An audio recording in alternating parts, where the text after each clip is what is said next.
کہ بھارت یہ چاہتا ہے کہ وہ ہمارا ایجنٹ تھا، اب وہ پکڑا گیا ہے تو وہ جلد از جلد اس کو پھانسی لگا دی جائے تاکہ یہ معاملہ وائنڈ اپ ہو، اور ہم دنیا کے سامنے جو ذلیل ہوتے ہیں ہر تاریخ پر جب وزارت خارجہ کی طرف سے بیان آتا ہے، پریس کانفرنس ہوتی ہے، عدالت میں کارروائی ہوتی ہے، وہ معاملہ دوبارہ سے سامنے آ جاتا ہے تو بھارت کو بڑی تکلیف ہے۔ اور آج دوبارہ چیف جسٹس نے جو پاکستان کے جو حکام ہیں ان کو کہا ہے کہ بھارت سے رابطہ کریں اور ان کو آخری بار 5واں نوٹس جاری کریں، اور پھر اس کے بعد ہم کیس کو دیکھیں گے تاکہ اسلام آباد ہائی کورٹ کا فیصلہ قانون کے مطابق آ جائے۔ کل اگر یہ انٹرنیشنل کورٹ آف جسٹس میں جائیں تو ہمارے پاس ایک سٹرونگ ایویڈنس ہو کہ ہم نے ان کو پورا جو ایک فیئر ٹرائل یا ڈیو پروسیس آف لا ہے اس کے تحت ہم نے ان کو نوٹسز جاری کیے تھے۔ اب ہم آ جاتے ہیں مولانا فضل الرحمان کے حوالے سے۔ مولانا فضل الرحمان کو یہ امید دلائی جا رہی ہے کہ آپ کو چیئرمین سینٹ بنا دیں گے، پہلے آپ کو سینیٹر بنائیں گے اور اس کے بعد آپ کو چیئرمین سینٹ بنائیں گے۔ یہ مریم نواز اور نواز شریف نے ان کو لارا لگایا ہے۔ جو ایک صحافی ہیں رانا عظیم، انہوں نے بھی یہ دعویٰ کیا ہے اور مختلف ذرائع یہ بتاتے ہیں کہ مولانا فضل الرحمان اپنے طور پر مائنڈ بنا کر بیٹھے ہیں کہ وہ سینیٹر بن جائیں گے اس الیکشن کے بعد، اور پہلے ان کو سینیٹر بنایا جائے گا اور اس کے بعد وہ سینٹ میں جائیں گے۔ اور یہ بھی ہو سکتا ہے کہ نون لیگ کے جو کینڈیڈیٹس ہوں گے اس میں مولانا فضل الرحمان بھی ان کے کینڈیڈیٹ کے طور پر سامنے آئیں گے۔ یہ ساری چیزیں بھی سامنے آ رہی ہیں۔ ساتھ مریم نواز نے بلاول سے رابطہ کیا اور مریم نواز چاہتی ہیں کہ پی ڈی ایم کی طرف سے، اور پی ڈی ایم کا جو پلیٹ فارم ہے اس سے الگ الگ جماعت کی بنیاد پر لوگوں کا نام سامنے نہ آئے یا جو کینڈیڈیٹس ہیں وہ سامنے نہ آئیں، بلکہ ہم جو ہے وہ پی ڈی ایم کے پلیٹ فارم پر ہم 10 15 20 کینڈیڈیٹس جو دینے ہیں وہ پی ڈی ایم کی پلیٹ فارم سے ہوں، وہ الگ الگ جماعت سے نہ ہوں، اور پوری پی ڈی ایم کی جماعتیں اپنا سارا کچھ دو پر لگا دیں، اپنے جو خزانے ہیں ان کا منہ کھول دیں اور پیسے لگائیں، کچھ کریں، اور کسی طریقے سے ہم سینٹ الیکشن کو اپنے حق میں کروا لیں۔ اور پھر آگے مولانا فضل الرحمان کو یہ لارا لگایا گیا ہے کہ آپ کو چیئرمین سینٹ بنا دیں گے۔ کہنے والے یہ کہتے ہیں کہ مولانا کے ساتھ پھر ہاتھ ہونے والا ہے۔ جو پہلے دھرنے میں مولانا فضل الرحمان کے ساتھ ہاتھ ہوا وہ اکیلے بیٹھے رہے، کوئی جماعت نہ آئی۔ مولانا فضل الرحمان کو صدر بنانا تھا، نون لیگ کے اپنے لوگوں نے مولانا فضل الرحمان کے حق میں ووٹ نہ کیا۔ مختلف جو ایونٹس گزرے ہیں یا مختلف جو ایسے معاملے آئے ہیں یا مختلف ایسے جو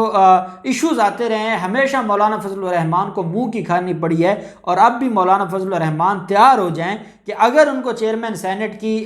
بات کی جا رہی ہے تو یہ دیوانے کا خواب تو ہو سکتا ہے۔ مولانا فضل الرحمان وہی بات ہے، وہ اسلام کی بات کریں، اسلام آباد میں ان کا کچھ نہیں پڑا اور ان کا کوئی حق نہیں ہے اسلام آباد میں آئیں اور وہ اسلام آباد میں جو ہے وہ چیئرمین سینٹ بن کر بیٹھ جائیں۔ خیر، مولانا کی خواہش ہے اور خواہش رکھنا میرے خیال میں ان کا حق ہے، بطور پاکستانی وہ خواہش رکھ سکتے ہیں کہ پاکستان کے پاکستانی ہونے کے ناطے وہ چیئرمین سینٹ بن جائیں گے۔ دوسری طرف جو آئی جی خیبر پختونخوا ہے، انہوں نے جو کرک جو مندر واقعہ ہے اور جس طرح سے مندر پر حملہ کیا گیا اس میں 12 پولیس والوں کو آج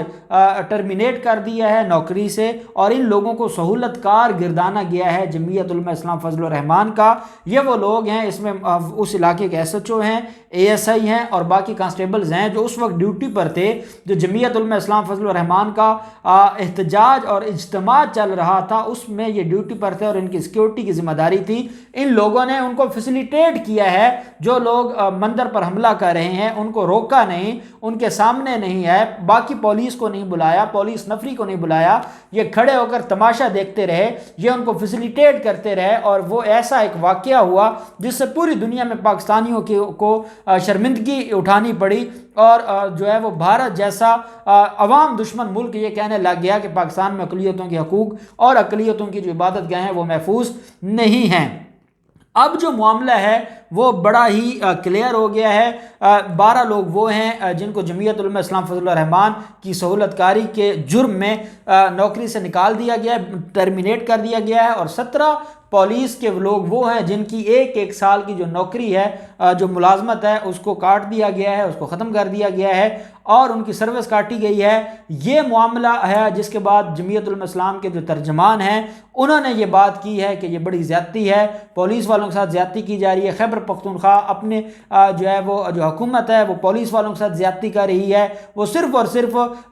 جو ہے وہ ہندوؤں کو خوش کرنا چاہتے ہیں، وہ امریکہ کو خوش کر رہے ہیں، وہ برطانیہ کو خوش کر رہے ہیں، لیکن اپنے لوگوں کو قربانی کا بکرا بنایا جا رہا ہے۔ حالانکہ وہ 5 مولوی جو اس دن جمعیت علماء اسلام فیک کے اجتماع میں تھے اور جو سارے دھندے میں ملوث تھے، جنہوں نے لوگوں کو اکسایا، انسٹیگیٹ کیا، وہ بھی گرفتار ہو چکے ہیں۔ 350 لوگ ہیں جن کے خلاف یہ مقدمہ درج ہوا تھا۔ اس وقت تک 110 لوگ گرفتار ہو چکے ہیں اور باقیوں کی گرفتاریوں کے لیے پولیس کام کر رہی ہے۔ تو یہ میں سمجھتا ہوں کہ بڑی اچھی کارروائی ہے IG خیبر پختونخوا کی جمعیت علماء اسلام فیک کے غنڈوں کے خلاف، اور بالکل ایسا ہونا چاہیے جو قانون کو ہاتھ میں لیں یا ان لوگوں کی سپورٹ کریں جو قانون کو ہاتھ میں لے رہے ہیں، تو ایسے لوگوں کے ساتھ بالکل ایسا ہونا چاہیے۔ ان سارے معاملات پر جو بھی ڈیولپمنٹ ہوگی ہم آپ کے ساتھ شیئر کرتے رہیں گے۔ اللہ پاک پاکستان کا حامی و ناصر ہو۔ بہت شکریہ۔ اللہ حافظ۔ پاکستان زندہ باد۔